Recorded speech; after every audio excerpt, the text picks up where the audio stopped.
에베소서 제1장. 하나님의 뜻으로 말미암아 그리스도 예수의 사도된 바울은 에베소에 있는 성도들과 그리스도 예수 안에 있는 신실한 자들에게 편지하노니, 하나님 우리 아버지와 주 예수 그리스도로부터 은혜와 평강이 너희에게 있을지어다. 찬송하리로다. 하나님 곧 우리 주 예수 그리스도의 아버지께서 그리스도 안에서 하늘에 속한 모든 신령한 복을 우리에게 주시되, 곧 창세전에 그리스도 안에서 우리를 택하사 우리로 사랑 안에서 그 앞에 거룩하고 흠이 없게 하시려고 그 기쁘신 뜻대로 우리를 예정하사 예수 그리스도로 말미암아 자기 아들들이 되게 하셨으니, 이는 그가 사랑하시는 자 안에서 우리에게 거저 주시는 바 그의 은혜의 영광을 찬송하게 하려는 것이라. 할렐루야. 사랑하는 열린문교회 성도 여러분, 지난 밤도 주님께서 주시는 참 평안 가운데 단잠 주무셨는지요? 아침을 깨우는 말씀, 오늘 목요일 우리에게 주시는 말씀은 에베소서 1장 1절부터 6절까지의 말씀입니다. 오늘부터 새로운 9월이 시작되었는데요. 매일 성경의 순서에 따라 우리는 에베소서의 말씀을 보게 되었습니다. 오늘 하나님께서 우리에게 주신 말씀 제목은 복 주실 계획인데요. 말 그대로 하나님께서 창세 전부터 우리를 택하셔서 우리에게 복 주실 계획으로 우리의 삶을 지금도 이끌고 계시다는 그런 말씀입니다. 에베소서는 사도 바울이 에베소 교회에 편지하는 그런 편지글인데요. 그리고 특별히 에베소서는 골로새서, 빌레몬서, 빌립보서와 같이 옥중 서신으로 알려져 있습니다. 감옥에 갇혀있는 상황 가운데서도 에베소 교회를 향한 바울의 마음을 우리가 느낄 수가 있는데요. 그 안에서 바울은 오늘 문안 인사를 하며 하나님께서 너희들을 창세 전부터 택하셨다고 말씀하고 있습니다. 그런데 그 목적에 대해서 분명히 말해주고 있는데요. 6절 말씀에 이는 그가 사랑하시는 자 안에서 우리에게 거저 주시는 바 그의 은혜의 영광을 찬송하게 하려는 것이라. 모든 지은 물건마다 그 지은 물건을 지은 자가 목적하는 대로 그 물건이 쓰임받는 것이 그 물건이 가장 가치로운 빛을 발하는 순간일 것입니다. 우리의 삶도 마찬가지로 우리의 목적대로 우리가 사용될 때 가장 아름답고 가치로운 순간일 것입니다. 그런데 그 목적대로 목적이 오늘 무엇인지 바울이 말하는 것은 하나님께 영광 돌리고 찬송 드리게 하려는 것이라는 것입니다.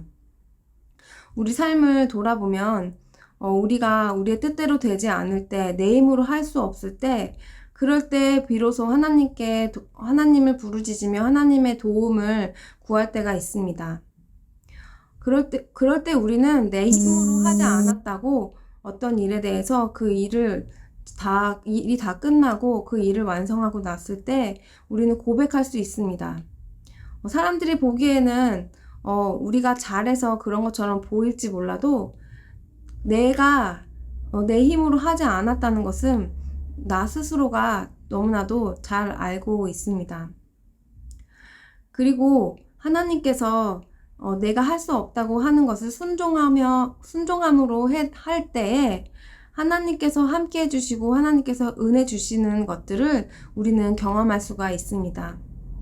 우리의 삶의 자리에서 우리가 정말 고난과 역경과 벽에 부딪혔을 때, 우리의 힘으로 할 수 없을 때 그러한 상황에 놓여본 기억이 있으신지요? 혹시 지금 그러한 상황에 놓이신 분들이 계시는지요? 하나님께서는 우리의 목적대로 우리를 사용하시고 우리를 쓰시려고 그러한 상황을, 환경을 오늘 우리에게 허락하신 것입니다.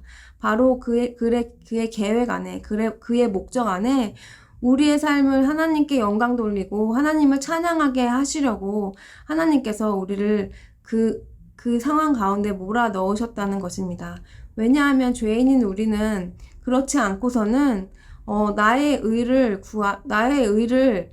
주장하며 하나님께 공을 돌리지 않고 내 공로를 인정받고 싶어 하며 나를 보이려고 하는 그러한 우리의 자연스러운 죄성의 마음이 있기 때문입니다. 하나님께서는 누구보다 나를 잘 아십니다. 왜냐하면 그분은 창조주이시기 때문입니다. 내가 이 땅에 태어나기 전부터, 창세 전부터 하나님께서는 우리를 선택하시고 우리를 아셨다고 말씀하고 있습니다.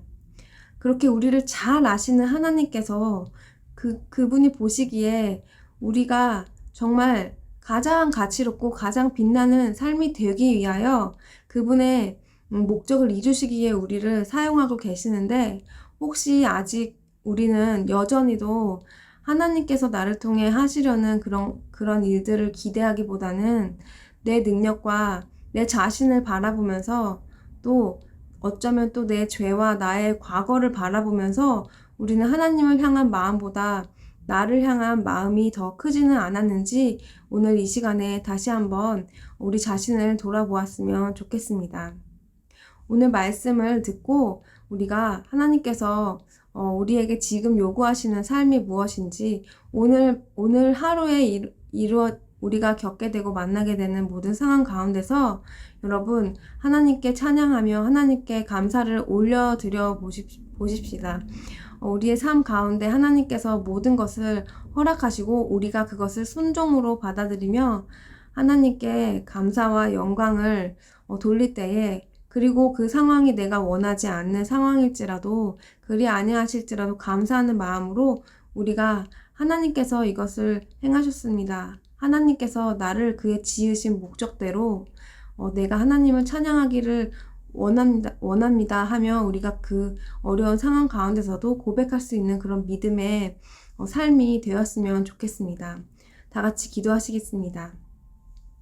사랑의 하나님, 감사합니다. 하나님 아버지, 우리를 사랑하셔서 우리를 택하셔서 하나님 오늘 이 자리에 이 상황에 하나님께서 있게 하심을 감사드립니다. 하나님, 내가 이해할 수 없는 상황일지라도 내가 감당하기 힘든 시간일지라도 나를 잘 아시는 하나님께서 이 상황을 허락하시고 결국에 하나님께서 영광 받으시기 위해 우리의 삶을 인도하고 계심을 다시 한번 고백합니다. 오늘 하루도 정말 예수님으로 충만하며 우리가 온전히 하나님께서 하셨습니다 고백하며 찬양하며 영광 돌리는 하루가 되도록 인도하여 주시고, 그렇게 고백하는 자들에게 주님께서 주시는 주님의 열매로 함께하여 주시옵소서. 예수님의 이름으로 기도합니다. 아멘. 사랑하는 열림목교회 성도 여러분, 오늘 하루도 우리가 하나님께 영광 돌리고 하나님을 마음껏 찬양할 수 있는 새 날이 밝았습니다. 오늘 하루 가운데서도 우리가 순간순간 하나님께 감사와 찬양의 고백으로 올려드리는 그러한 시간이 되기를 간절히 바랍니다. 아침을 깨우는 말씀은 내일 아침 이 시간에 다시 찾아뵙도록 하겠습니다.